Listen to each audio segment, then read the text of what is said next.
ಇವ್ರದೇ ಸರ್ಕಾರ, ಇವ್ರ ಆಡಳಿತದಲ್ಲೇ ಆಗಿರತಕ್ಕಂಥದ್ದು, ಇವ್ರ ಆಡಳಿತದಲ್ಲೇ ಹಿಂದೂ ಕೊಲೆ ಆಗಿರ್ತಕ್ಕಂಥದ್ದು, ಇವ್ರ ಆಡಳಿತದಲ್ಲಿ ಪ್ರಧಾನಮಂತ್ರಿ ಇವರೇ, 370 ಮಾಡಿದವರು ಇವರೇ, ಆರ್ಮಿ ಇವ್ರದೇ, ಏರ್ಫೋರ್ಸ್ ನಮ್ದೆ, ಮಿಲಿಟರಿನೂ ನಮ್ದೆ, 20 ರಾಜ್ಯಗಳಲ್ಲಿ ಮುಖ್ಯಮಂತ್ರಿಗಳು ಇವರೇ. ಇವತ್ತು ಇಡೀ ಭಾರತ ದೇಶದಲ್ಲಿ ಇಲ್ಲಿವರೆಗೆ ನೋಡ್ತಾ ಇದ್ರೆ ಹಿಂದೂಗಳು ಕತ್ತರನಾಗಿದೆ ಅಂತ ಇವ್ರು ಹೇಳ್ತಾರೆ. ನೀವೇ ಆಡಳಿತ 11 ವರ್ಷ ಮಾಡಿದ್ದೀರಿ ಏನ್ರಿ? ಸಮರ್ಪಕವಾಗಿ ನೀವೇ ಎಲ್ಲದಕ್ಕೂ ಬಂದು ಉತ್ತರ ನೀವೇ ಕೊಡ್ತೀರಿ.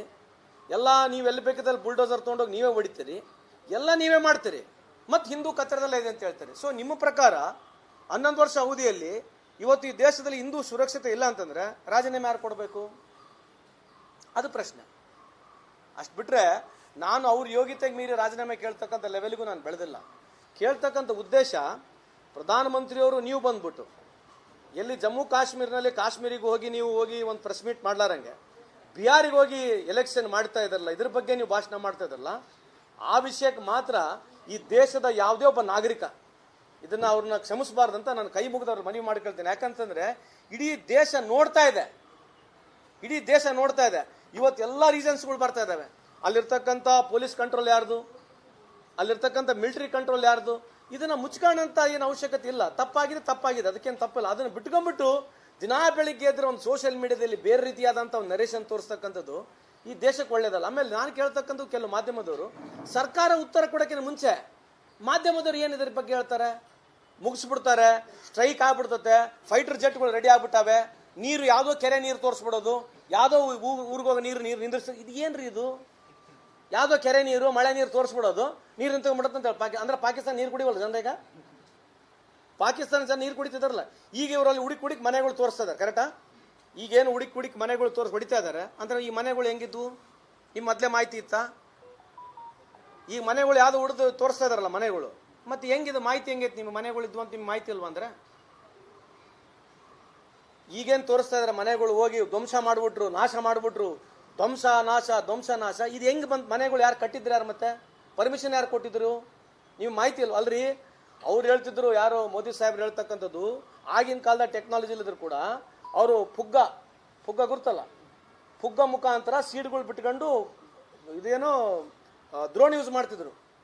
ಫಾರೆಸ್ಟ್ ಡೆವಲಪ್ ಮಾಡಲಿಕ್ಕೆ ಅವರು ದ್ರೋಣ್ ಮುಖಾಂತರ ಪುಗ್ಗದಲ್ಲಿ ಬೀಜಗಳು ಹಾಕಿ ಫಾರೆಸ್ಟ್ ಬೆಳೆಸ್ತಾ ಇದ್ರು. ಯಾರು ಹೇಳಿದ್ದು ಮಾತು? ಯಾರು ಹೇಳಿದ್ದು? ಮೋದಿ ಸಾಹೇಬ್ರು. ಮತ್ತೆ ಅಲ್ಲಿ ಬಾರ್ಡರ್ನಲ್ಲಿ ಒಂದು ದ್ರೋಣ ಬೇಡೇನ್ರಿ? ಆ ಬಾರ್ಡರ್ನಲ್ಲಿ ಒಂದು ದ್ರೋಣ ಬೇಡವಾ?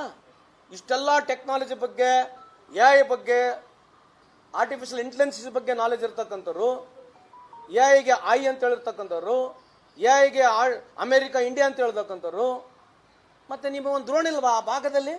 ಒಂದು ದ್ರೋಣ ಬೇಡ? ಅಷ್ಟೆಲ್ಲ ಏರಿಯೋದಿಲ್ಲ. ಆಮೇಲೆ ಎಲ್ಲದಕ್ಕೂ ದುಃಖನ ಸಂಗತಿ ಏನಂತಂದ್ರೆ, ಅಲ್ಲಿ ಪ್ರತಿಯೊಬ್ಬರು ನೀವು ಕೇಳಿ ನೋಡ್ರಿ, ಈ ಇನ್ಸಿಡೆಂಟ್ ಆದಮೇಲೆ 2 ತಾಸು ಬೇಕಾಗಿದೆ ಅಲ್ಲಿಂದ ಹೋಗ್ಲಿಕ್ಕೆ ಮಿಲಿಟರಿಗೆ. 2 ತಾಸು ಬೇಕೇನ್ರಿ ಮಿಲಿಟರಿಗೆ ಹೋಗ್ಲಿಕ್ಕೆ? ಇನ್ಸಿಡೆಂಟ್ ಆದಮೇಲೆ ಫೈರ್ ಸೌಂಡ್ ಆದ ತಕ್ಷಣ ಸೆಕ್ಯೂರಿಟಿ ಇಲ್ಲಿಂದ ಅಲ್ಲಿ ಹೋಗ್ಲಿಕ್ಕೆ 2 ತಾಸು ಬೇಕಾಗಿದೆ. ಅದಾಯ್ತು, ಸೆಕ್ಯೂರಿಟಿ ಲ್ಯಾಬ್ಸ್ ಆಯ್ತು, ಅದು ಒಂದೇ ಪ್ರಶ್ನೆ, ಅದ್ರ ಬಗ್ಗೆ ಚರ್ಚೆ ಮಾಡೋಣ. ಬಟ್ ರೀಚ್ ಔಟ್ ಆಗ್ಲಿಕ್ಕೆ 2 ಅವರ್ಸ್ ಬೇಕಾಗಿದೆ. ಇದ್ರ ಬಗ್ಗೆ ಯಾರು ಚರ್ಚೆನೆ ಮಾಡ್ತಿಲ್ಲ. To reach out from that incident 2 hours ಬೇಕೇನ್ರಿ? ಅಲ್ಲೇ ಏರ್ಫೋರ್ಸ್ ಇದೆ, ಅಲ್ಲೇ ನೇವಿ ಬೇಸ್ ಇದೆ, ಅಲ್ಲೇ ನಮ್ದು ಏರ್ಪೋರ್ಟ್ ನಮ್ದು ಪೋರ್ಟ್ ಯಾವುದು ಏರ್ಫೋರ್ಸ್ ಅಲ್ಲೇ ಇದೆ. 1 ನಿಮಿಷದ ಕೆಲಸ ಹೆಲಿಕಾಪ್ಟರ್ನಲ್ಲಿ ಹೋಗ್ಲಿಕ್ಕೆ. It is not even by aerial distance ಹೋದ್ರೆ 2 ನಿಮಿಷ ಬೇಕು. ಏರಲ್ ಡಿಸ್ಟೆನ್ಸ್ ಹೋದ್ರೆ ಹೆಲಿಕಾಪ್ಟರ್ ಚಾಲು ಮಾಡ್ಲಿಕ್ಕೆ ಒಂದು 3-4 ನಿಮಿಷ ಬೇಕು. ಸಿಂಗಲ್ ಇಂಜಿನ್ ಆದ್ರೆ ಇನ್ನೂ ಫಾಸ್ಟ್ ಹೋಗ್ಬಿಡ್ಬೋದು. ಅಲ್ಲಿನಲ್ಲಿ 2 ತಾಸು ಬೇಕು ಹೋಗ್ಲಿಕ್ಕೆ. ಇದು ಹೆಂಗೆ ಜನಕ್ಕೆ ಹೆಂಗೆ ತಿಳಿಸೋದು? ಹೆಂಗಿದು? ಅದನ್ನ ಮುಚ್ಚಲಿಕ್ಕೆ ಒಂದು ಪ್ರಯತ್ನ ಮಾಡೇ ಮಾಡ್ತಾರೆ. ಮತ್ತೆ ಇದೇ ಬಿಟ್ಟು ಇನ್ನೇನಿದೆ? ಜಾಸ್ತಿ ಬಿಜೆಪಿಯವರ ಗೊಂದಲ ಸೃಷ್ಟಿ ಮಾಡ್ತಕ್ಕಂಥದ್ದು. ಬಿಜೆಪಿಗೆ ಇದೇ ಬೇಕು. ಹಿಂದೂ ಮುಸ್ಲಿಂ ಹಾಗೆ ಮೊನ್ನೆ ಯಾರು ಪಿಯೂಷ್ ಗೋಯಲ್ ಹೇಳಿದ್ರು. ಏನು ಹೇಳಿರ್ತಕ್ಕಂಥ Piyush Goyal? On what context is telling? Piyush Goyal ಅವರು ಹೇಳಿರ್ತಕ್ಕಂಥ ಕಂಟೆಷನ್ ಏನಿದೆ ಅಂದ್ರೆ ಸಂವಿಧಾನ ಏನಿಲ್ಲ, ಯಾವ ಆರ್ಟಿಕಲ್ಗಳು ಏನಿಲ್ಲ. ಒಂದ್ ಸೈಡ್ ಮತ್ತೆ ಬಾಬಾ ಸಾಹೇಬ್ ಅಂಬೇಡ್ಕರ್ ಸಂವಿಧಾನ ನಾವು ಒಪ್ತೀವಿ ಅಂತ ಹೇಳ್ತಾರೆ. ಇದು ಅಗೇನ್ಸ್ಟ್ ದ ಕಾನ್ಸ್ಟಿಟ್ಯೂಷನ್ ಹೇಳ್ತದಲ್ಲ ಅವ್ರು ಹೇಳ್ತಕ್ಕಂಥದ್ದೇನು? ಹಿಂದೂ ರಾಷ್ಟ್ರ ಅಂತ ಒಪ್ಕೊಂಡ್ಬಿಡ್ಬೇಕು. ಆಮೇಲೆ ಇರ್ತಕ್ಕಂಥ ಎಲ್ಲ ಈಗಿರ್ತಕ್ಕಂಥ ಜನರಿಗೆ ಯಾರಿಗೆ ದೇಶಭಕ್ತಿ ಇಲ್ಲ, ಇಂಡೈರೆಕ್ಟ್ ಅದೇ ತಾನು ಹೇಳ್ತಿರೋದು ಅವರು. ಮತ್ತೆ ಇದು ಹೆಂಗೆ? ಅದು ಯಾರು ಏನು ಇದೇನು ವೈಲೇಷನ್ ಇಲ್ಲ? ಇವ್ರು ಹೆಂಗನ ಮಾತಾಡಿ ಹಿಗ್ಗ ಮುಗ್ಗ ಹೋಗ್ಬಿಡ್ಬೋದಾ? ಇವ್ರು ಹೆಂಗ್ ಬೇಕಿದಂಗೆ ಮಾತಾಡೋಗ್ಬಿಡೋದು, ಕನ್ವಿನೆಂಟ್ ಆಗಿ ಮಾತಾಡ್ಬೋದು. ಟೆರರಿಸ್ಟ್ ಅಟ್ಯಾಕ್ಗಳು 14ನೇ ಇಸ್ವಿಯಿಂದ ಇಲ್ಲಿವರೆಗೆ ಸುಮಾರು 11 ಟೆರರಿಸ್ಟ್ ಅಟ್ಯಾಕ್ಗಳು ಆಗಿದೆ ಬೇರೆ ಬೇರೆ ಹಂತದಲ್ಲಿ. So what is that we are trying to tell you? Just it's a part of global terrorism ಇದೆ, ಅದರ ಬಗ್ಗೆ ಹೇಳನೆ ಪ್ರಶ್ನೆ ಅಲ್ಲ. ಬಟ್ ಇದನ್ನ ಮುಚ್ಚಾಕ್ಲಿಕ್ಕೆ ಇವರೇ ಒಂದು ಅಜೆಂಡಾ ಸೆಟ್ ಮಾಡಿಬಿಟ್ಟಿದ್ದಾರೆ. ಈಗ ಅದನ್ನ ಡೈವರ್ಟ್ ಮಾಡಲಿಕ್ಕೆ ರಾಹುಲ್ ಗಾಂಧಿಗೆ ಇಂಡಸ್ಬರ್ಗ್ಗೆ ಲಿಂಕ್ ಮಾಡಿಬಿಟ್ರು. ಆ ಮೋಸಾದವರು ಬಂದ್ಬಿಟ್ಟು ಏಜೆನ್ಸಿ ಚೆಕ್ ಮಾಡಿಬಿಟ್ಟಿದ್ದಾರೆ. ಇಂಡಸ್ಬರ್ಗ್ಗೆ ಹೋಗಿ ರಾಹುಲ್ ಗಾಂಧಿ ಅವರು ಅಮೆರಿಕದಾಗ ಮೀಟ್ ಆದ್ರು. ಇದು ಇವರೇ ಒಂದು ಏನೋ ಮಾಡಬೇಕು, diversion. They want controversies because they want to get away with this situation. ನಾವು ಈ ಸಿಚುವೇಶನ್ ಹೊರಗೆ ಹೋಗ್ಲಿಕ್ಕೆ ಏನೆಲ್ಲ ತಂತ್ರಗಾರಿಕೆ ಮಾಡ್ಬೋದು ಮಾಡೇ ಮಾಡ್ತಾರೆ. ದಯಮಾಡಿ ಅವ್ರ ವಿಡಿಯೋಗಳು ತೋರಿಸ್ರಿ ನೀವು. ಎಲ್ಲ ಆಂಕರ್ಗಳಲ್ಲಿ, ದೇಶದ ಎಲ್ಲ ಆಂಕರ್ಗಳಿಗೆ ನರೇಂದ್ರ ಮೋದಿ ಸಾಹೇಬರು ಮಾಡಿರ್ತಕ್ಕಂಥ ಏನು ವಿಡಿಯೋಗಳಿದೆ ಒಂದ್ ಸೈಡ್ ಇಟ್ಕೊಂಡ್ಬಿಟ್ರೆ ಅಲ್ಲೇ ಆನ್ಸರ್ ಸಿಕ್ಬಿಡ್ತದೆ. ಅವ್ರು ಮಾತನಾಡಿರ್ತಕ್ಕಂಥ ವಿಡಿಯೋಗಳು ಬಿಜೆಪಿ ಮುಖಂಡರಿಗೆ ತೋರಿಸ್ರಲ್ಲ.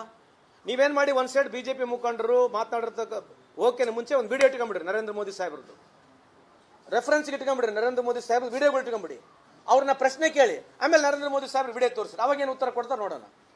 ಇಡೀ ಪ್ರಪಂಚದ ಎಲ್ಲಾ ವಿಷಯಗಳ ಬಗ್ಗೆ, ಆಗು ಹೋಗುಗಳ ಬಗ್ಗೆ, ಬುದ್ಧ, ಬಸವ, ಅಂಬೇಡ್ಕರ್, ಜೈನರ ಬಗ್ಗೆ ಎಲ್ಲರ ಬಗ್ಗೆ ಬಹಳ ವಿಶೇಷವಾಗಿ ಮಾತಾಡ್ಬಿಟ್ಟಿದೆ ನರೇಂದ್ರ ಮೋದಿ ಸಾಹೇಬರು ಅಧಿಕಾರಕ್ಕೆ ಬರೋಕೆ ಮುಂಚೆ. ಡೀಸೆಲ್ ಹೆಂಗ್ ಬೀಳ್ತತೆ, ಕರೆನ್ಸಿ ಬಗ್ಗೆ, ದೇಶದ ಟೆರರಿಸಂ ಬಗ್ಗೆ, GDP ಬಗ್ಗೆ, ಎಲ್ಲದ್ರ ಬಗ್ಗೆ ಬಹಳ ವಿಶಾಲವಾಗಿ ಮಾತನಾಡ್ಬಿಟ್ಟಿದ್ದಾರೆ. ದಯಮಾಡಿ ಮಾಧ್ಯಮದವರಿಗೆ I am requesting even the central media also, please hold on to Modi sahab whatever he has spoken earlier. Last 11 years Modi ಸಾಹೇಬರು ಮಾತನಾಡಿರ್ತಕ್ಕಂಥ ವಿಡಿಯೋ ಒಂದ್ ಸೈಡ್ ಇಟ್ಕೊಂಡ್ಬಿಡಿ. ಯಾವ ಆಂಕರೇ ಬೇಡ, ಡಿಬೇಟೇ ಬೇಡ. ಬಿಜೆಪಿ ಅವರಿಗೆ ಡಿಬೇಟು, ಮೋದಿ ಸಾಹೇಬ್ರದ್ದು ಕ್ವಶನ್ ಆನ್ಸರು, ಇವ್ರದೇ ಕ್ವಶನ್ ಆನ್ಸರು. ಯಾರು ಕಾಂಗ್ರೆಸ್ ಒಬ್ಬ ಸ್ಪೋಕ್ಸ್ ಪರ್ಸನ್ ಬೇಡ, ದೇಶದ ಯಾರು ಒಬ್ಬ ಎಕ್ಸ್ಪರ್ಟು ಬೇಡ. ಮೋದಿ ಸಾಹೇಬ್ರು ವರ್ಸಸ್ ಬಿಜೆಪಿ. ಆಮೇಲೆ ಮೋದಿ ಕ್ವಶನ್ಗೆ, ಮೋದಿ ಸಾಹೇಬ್ರ ಕ್ವಶನ್ಗೆ ಅವ್ರಿಗೆ ಆನ್ಸರ್ ಕ್ವಶನ್ಗಳು ಇದಾವೆ. ಅದು ತೋರಿಸ್ಬಿಟ್ರೆ ಸಾಕು, ಜನಕ್ಕೆ ಗೊತ್ತಾಗತ್ತೆ. ಅದಕ್ಕೆ ನಮ್ಮಂತವ್ರು ಇಂಟರ್ವ್ಯೂ ತಗೊಳೋದು ಬೇಡ. ಮೋದಿ ಸಾಹೇಬರು ಏನು ಅವಾಗ ಇಂಟರ್ವ್ಯೂಗಳು ಕೊಟ್ಟಿದ್ದಾರೆ ಅದೇ ಇಂಟರ್ವ್ಯೂ ಇವತ್ತು ನಡೆಸಬೇಕು. ಇವತ್ತು ಆ ಇಂಟರ್ವ್ಯೂಗೆ ಇವತ್ತೇನು ಉತ್ತರ ಕೊಟ್ಟರೆ ನಡೆಸಿಬಿಟ್ರೆ ಈ ದೇಶ ಒಂದು ಒಳ್ಳೆ ದಿಕ್ಕಿಗೆ, ಒಳ್ಳೆ ಜನಕ್ಕೆ ಅನುಕೂಲ ಆಗುತ್ತೆ ಅಂತ ನನ್ನ ಅಭಿಪ್ರಾಯ. ತೋರಿಸ್ಬಿಡ್ರಿ ವಾಟ್ ಎವರ್ ಯು ಸ್ಪೋಕನ್. ನಾನು ಎಲ್ಲ ವಿಡಿಯೋಗಳು ತೋರಿಸ್ತೀನಿ. ನೀವು ಲೈವ್ ತೋರಿಸ್ತಾರೆ ಅಂದ್ರೆ ನೀವು ಯಾವ ಪ್ರಶ್ನೆ ಕೇಳಿದ್ರೆ ಅವ್ರಿಗೊಂದು ವಿಡಿಯೋ, ನಮ್ಮ ವಿಶ್ವಗುರು ಮಾತನಾಡಿರ್ತಕ್ಕಂಥ ಎಲ್ಲ ನಮ್ಮ ಹತ್ರ ಇದೆ. ಕಂಟೆಂಟ್ ಎಷ್ಟಿದೆ ಅಂದ್ರೆ ಇನ್ನು 10-15 ದೇಶಕ್ಕೆ ಹಂಚ್ಬೋದು, ಅಷ್ಟು ಕಂಟೆಂಟ್ ನಮ್ಮ ಹತ್ರ ಇದೆ. ಅವ್ರು ಮಾತನಾಡಿರ್ತಕ್ಕಂಥದ್ದು ಮಾಡ್ರಿ, ಯಾವ ಪ್ರಶ್ನೆಗೆ ಎಲ್ಲ ಉತ್ತರ ಇದೆ ರೀ. ಅಲ್ಲಿ ಹೋಗಿರ್ತಕ್ಕಂಥದ್ದು ನಮ್ಮ ಯಾವುದು ಶಿವಮೊಗ್ಗ ಎಡಮಗಳು ಏನು ಹೇಳ್ತಾರೆ ಅದನ್ನ ಒಪ್ಪಬೇಕಾಗ್ತದೆ. On the face value we cannot say it is lie ಅಂತ, ನಾವು ಹಂಗೆ ಒಪ್ಪಕ್ಕೆ ಸಾಧ್ಯನೇ ಇಲ್ಲ. ಬಟ್ ಬೇರೆ ಎಲ್ಲ ಏನು ಮಾತನಾಡಿದ್ದಾರೆ 99% ಆ ರೀತಿ ಎಲ್ಲಿ ಇಲ್ಲ ಅಂತ ಹೇಳಿದ್ದಾರೆ. ಲಾ ಆಫ್ ಆವರೇಜ್ ನಾವು ನೋಡ್ಕೊಂಡ್ರೆ ಆಮೇಲೆ ಹೇಳಿರ್ತಕ್ಕಂಥ ಸತ್ಯನೇ ಇರ್ಬೋದು, ಅದ್ರಾಗ ಹೆಂಗಿಲ್ಲ ಅನ್ನೋಕ್ಕಾಗತ್ತೆ. ಹಂಗೆ ಹೇಳಿದ್ರೆ ನೀಚರವ್ರು, ಮಾನವತೆಯಲ್ಲಿರ್ತಕ್ಕಂಥವ್ರು ಅಂತ ನಾವು ಒಪ್ತಾನ. ಬಟ್ ಅದನ್ನೇ ತೋರಿಸ್ಬಿಟ್ರಲ್ಲ ಮಾಧ್ಯಮದವರು, ಬೇರೆ ಯಾವ ತೋರಿಸ್ಲಿಲ್ಲ. ಯಾಕೆ ಅವ್ನು ಯಾವನೊಬ್ಬನು ರೈಲ್ವೆನಾಗ ಒಬ್ಬನು ಹೊಡೆದಿದ್ನಲ್ಲ, ಬಂದೂಕ್ಲೆ ಹೊಡೆದಿಲ್ವಾ ಮುಸ್ಲಿಮರು ಅಂತ ಹೇಳಿ ಕೇಳಿ ಬಂದೂಕ್ಲೆ 3 ಹೊಡೆದಿರ್ತಕ್ಕಂಥ ನಿದರ್ಶನಗಳು ಇದಾವೆ. ನಮ್ಮ ಕವಿತಾ ಲಂಕೇಶಿಗೆ ಹೊಡೆದಿರ್ತಕ್ಕಂಥದ್ದು, ಡಾಬೋಲ್ಕರ್ ಹೊಡೆದಿರ್ತಕ್ಕಂಥದ್ದು, ಇಂಥವೆಲ್ಲ ಇನ್ಸಿಡೆಂಟ್ಗಳು ಈ ದೇಶದಲ್ಲಿ ಇದಾವೆ. ನಾವು ಈ ಸಂದರ್ಭದಲ್ಲಿ ಚರ್ಚೆ ಮಾಡ್ತಕ್ಕಂಥಲ್ಲ.